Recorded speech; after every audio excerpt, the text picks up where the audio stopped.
আর্মিদের উদ্দেশ্য করে বিটিএস এর বলা কথা। কিম নামজুন বলেছেন, তুমি কে, কোথা থেকে এসেছো, তোমার গায়ের রং কি, বা তুমি নিজেকে কিভাবে চিনেছো, এসব কিছুই গুরুত্বপূর্ণ নয়, নিজের হয়ে কথা বলো। কিম সিয়কজিন বলেছেন, যারা হাল না ছাড়ে, চেষ্টা করে যায়, তারাই একদিন সফল হয়। মিনি ইয়ংগি বলেছেন, চেষ্টা তোমাকে গড়ে তোলে, যদি আজ সর্বোচ্চটা না দাও, ভবিষ্যতে একদিন আফসোস করবে।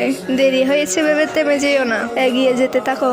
জাং হো সিয়ক বলেছেন, চলো দুঃখকে পাশে সরিয়ে রাখি, আসো আমরা সবাই একসাথে সুখে থাকি। পার্ক জিমিন বলেছেন, তুমি যেমন তেমনই সুন্দর, তোমার নিজের সাথে তোমার সৌন্দর্য। কিম তাই হেয়ং বলেছেন, তোমাকে নিজেই নিজের উপর বিশ্বাস রাখতে হবে আর নিজেকে ভালোবাসতে শিখতে হবে। জিয়ন জাংকুক বলেছেন, তোমার শ্রম তোমাকে কখনো ধোঁকা দিবে না। আর বিটিএস আমাদের শিখিয়েছে, don't bet trapped in someone, else's dream, speak yourself and love myself. অন্য কোনো স্বপ্নে আটকে থেকো না, নিজের কথা বলো এবং নিজেকে ভালোবাসো। এই জন্যই তো আমরা আর্মিরা তাদের এত ভালোবাসি এবং তারা কঠোর পরিশ্রমের জন্য আজ এত দূরে পৌঁছাতে পেরেছে।